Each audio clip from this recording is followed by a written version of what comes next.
YouTube class में आप सभी का स्वागत है।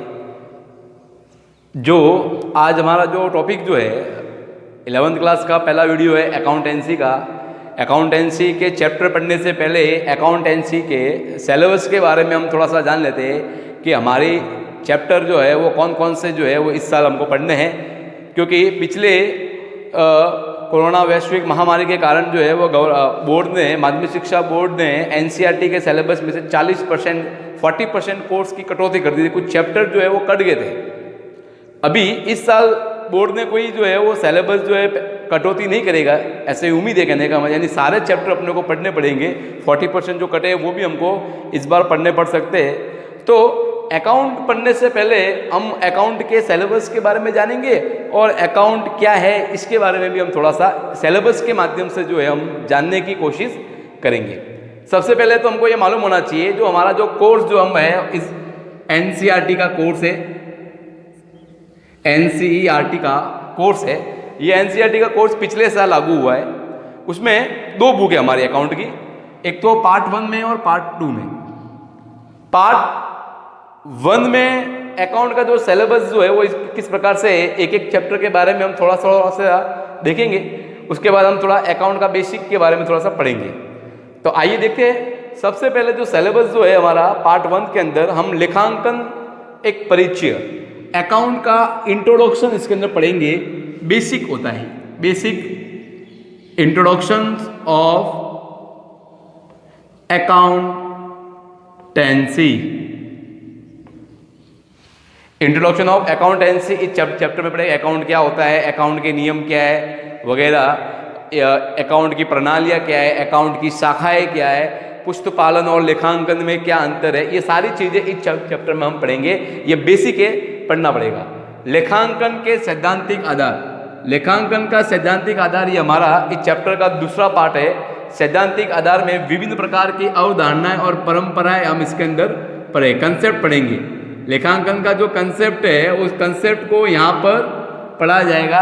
और अभी जो जीएसटी का भी जो पार्ट है वो भी इसके अंदर शायद आ सकता है, थ्योरेटिकल पार्ट, वो भी हम इसके अंदर पढ़ेंगे। ये दोनों पार्ट जो है आपके अकाउंट का बेसिक जो थ्योरी जो होता है वो थ्योरी के अंदर जो है ये हमको पढ़ने हैं। दोनों चैप्टर बेसिक है, इसलिए इसको महत्व देते हुए फिर हम आगे बढ़ेंगे। तीसरा चैप्टर है लेन देनों का अभिलेखन, recording of transaction first. Recording of transaction first ये अकाउंट का सबसे इंपॉर्टेंट चैप्टर। अगर अकाउंट सीखना है हमको तो ये चैप्टर हमको आना चाहिए नंबर 1 बात। चैप्टर तो फर्स्ट ये है और सेकंड ये है, लेकिन वास्तविक जो चैप्टर है, प्रैक्टिकल टाइप का चैप्टर जो है वो है रिकॉर्डिंग ऑफ ट्रांजैक्शन, यानी कि जनरल एंट्री हम इसके अंदर बोल सकते हैं एक प्रकार से। यहाँ पर हम जनरल एंट्री बनाना सीखेंगे अकाउंट के अंदर जो हम करते हैं। चौथा चैप्टर है लेन देनों का अभिलेखन, रिकॉर्डिंग ऑफ ट्रांजैक्शन सेकंड। इसके अंदर हम अकाउंट्स लेजर बनाना सीखेंगे। जनरल के बाद हम जो है ये लेजर बनाना सीखेंगे। उसके बाद बैंक समाधान विवरण, बैंक रिकंसिलिएशन स्टेटमेंट, बीआरएस, इसको बीआरएस भी बोल सकते हैं, बैंक रिकंसिलिएशन स्टेटमेंट। इसके अंदर हम जो है बैंक के संबंध में, यानी हमारी कैश बुक और बैंक की जो पासबुक जो होती है, कई बार उसमें डिफरेंस होता है बैलेंस को लेकर। उस डिफरेंस के क्या कारण है, क्या कारण रहते हैं, उसके बारे में इसके अंदर पढ़ेंगे। फिर लेजर और बीआरएस के बाद जो आता है वो ट्रायल बैलेंस आता है। ट्रायल बैलेंस व रेक्टिफिकेशन ऑफ एरर, अशुद्धियों का सुधार सीखेंगे। कई बार लेखांकन में हम लेखा करते समय उसके सिद्धांतों की अवहेलना कर देते हैं, उस नियमों की अवहेलना कर देते हैं, कुछ अशुद्धियां रह जाती है, उस अशुद्धियों का शोधन सुधार हमको यहाँ पे सीखना है। अगला टॉपिक में आता है ह्रास यानी कि डेप्रिसिएशन। ये भी सबसे इंपॉर्टेंट चैप्टर है। ह्रास यानी कि डेप्रिसिएशन, जितनी भी संपत्तियां जो होती हैं, जब हम चैप्टर पढ़ेंगे तब को सब मालूम चल जाएगा। डेप्रिसिएशन, प्रोविजन और रिजर्व, प्रोविजन एंड रिजर्व, ये चैप्टर है हमारे चैप्टर नंबर 7। लास्ट में इस बुक का यानी पार्ट 1 का जो सबसे लास्ट चैप्टर है bills of exchange, bills of exchange, विनिमय विपत्र यानी कि बीआर का इसके अंदर हम चैप्टर पढ़ेंगे। पार्ट 2 यानी कि भाग नंबर 2 अकाउंट की दूसरी बुक में जो है फाइनेंशियल स्टेटमेंट फर्स्ट, इसके अंदर में हम फाइनल अकाउंट सीखेंगे। व्यापार का मेन उद्देश्य जो है वो फाइनल अकाउंट बना के जो है वो व्यापार की स्थिति को जानना होता है, यानी इन फ्यूचर व्यापार को चलाना है नहीं या नहीं चलाना, इसकी स्थिति का जो जानकारी जो है वो हमको फाइनेंशियल स्टेटमेंट के अंतर्गत जो है वो जानकारी मिलेगी। इसके साथ ही हम एडजस्टमेंट सीखेंगे। यहाँ पे कुछ समायोजन होते हैं जो हम साल के दौरान, हमारा वित्तीय वर्ष जो है अकाउंट के, यानी जैसे 1 जनवरी को नया साल स्टार्ट होता है, वैसे कॉमर्स यानी कि अकाउंट का जो वित्तीय वर्ष होता है फाइनेंशियल ईयर, हम इसको फाइनेंशियल ईयर बोल सकते हैं, जो हर साल कब स्टार्ट होता है, 1 अप्रैल को स्टार्ट होता है और अगले साल की 31 मार्च को ये ख़त्म होता है।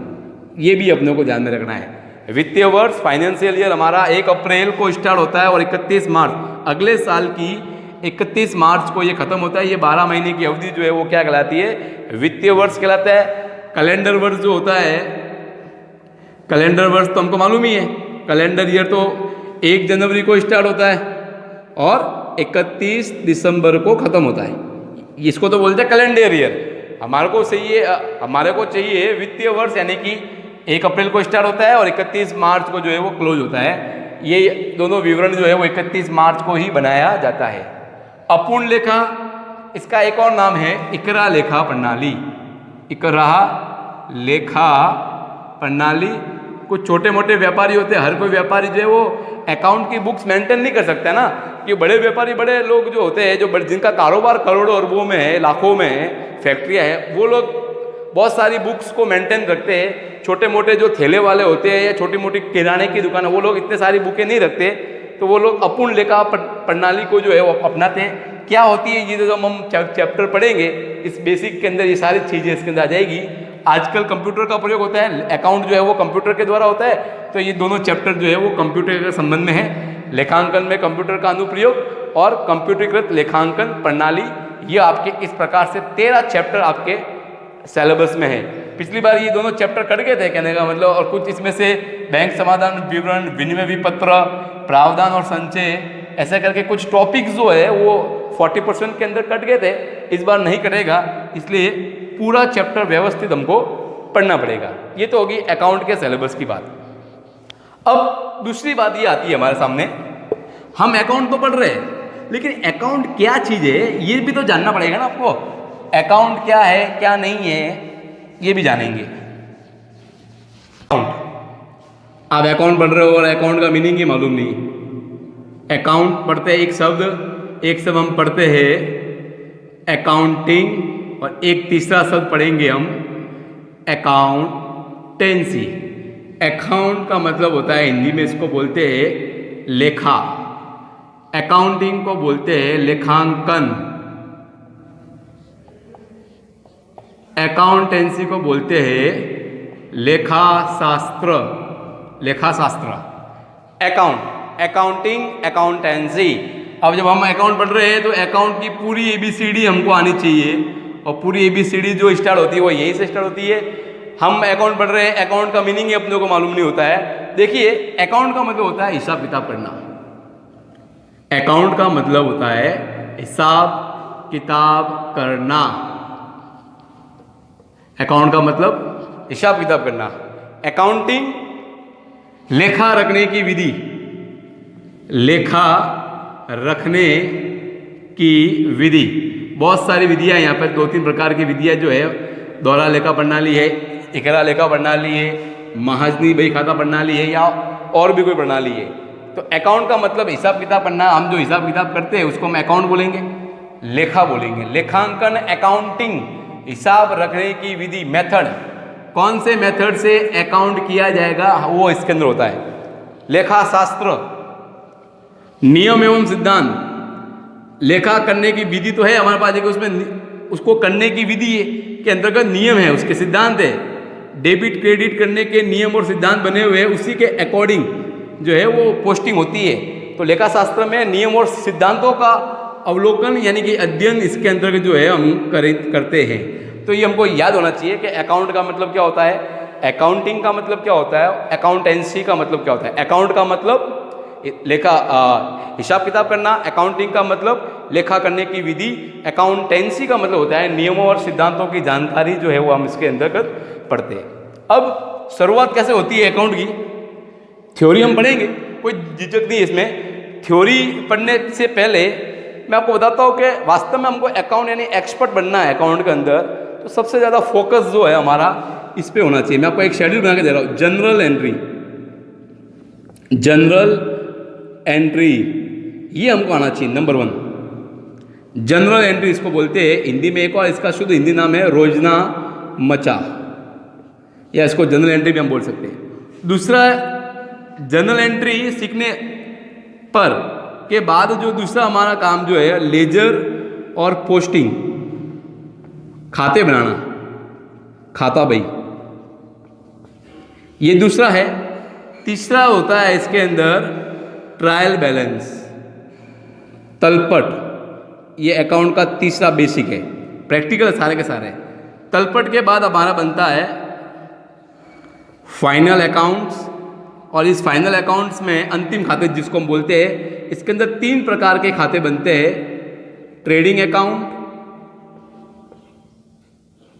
प्रॉफिट एंड लॉस अकाउंट, और तीसरी होती है बैलेंस शीट। ट्रेडिंग अकाउंट को हम हिंदी में बोल सकते हैं हम इसको व्यापार खाता, प्रॉफिट एंड लॉस को हम बोलते हैं लाभ हानि खाता, लाभ हानि खाता, और बैलेंस शीट को हम बोलते हैं चिट्टा। तो ये प्रोसेस चलता है। अगर पहले ये सीखना पड़ेगा, फिर उसके बाद ये, उसके बाद तीसरा नंबर और नंबर, यानी ये सीक्वेंस ये चलेगा। इसको सीखने में भले ही अपने को 2 महीने लग जाए, कोई दिक्कत वाली बात नहीं है। अगर जितना टाइम हम इसको देंगे, जितनी प्रैक्टिस जो है हम इनको करेंगे, उतने बाकी के सारे चैप्टर जो है वो हमारे लिए इजी बन जाएगा, क्योंकि बेसिक ABCD हम जिसको बोलते हैं वो यही है। तो इसी से हमको स्टार्ट करना पड़ेगा। जब भी हम प्रैक्टिकल पढ़ेंगे तो हमारा पहला टॉपिक जो है वो जनरल एंट्री है। जनरल एंट्री में आप जितना व्यवस्थित तरीके से पढ़ोगे, उतना व्यवस्थित तरीके से जो आपको नॉलेज मिलेगा इसके अंतर्गत। तो जनरल एंट्री से स्टार्ट करते हुए लेजर, पोस्टिंग, ट्रायल बैलेंस और फाइनल अकाउंट्स यानी अंतिम खाते। ट्रेडिंग अकाउंट व्यापार खाता होता है, प्रॉफिट एंड लॉस अकाउंट से व्यापार का शुद्ध लाभ और हानि जो है वो हमको ज्ञात होता है, और बैलेंस शीट से जो है वो हमको आर्थिक स्थिति मालूम होती है कि व्यापार को आगे चलाना चाहिए या नहीं चलाना चाहिए। ये अपना 11th का अकाउंटेंसी का सिलेबस और उसके बारे में थोड़ी सी जानकारी।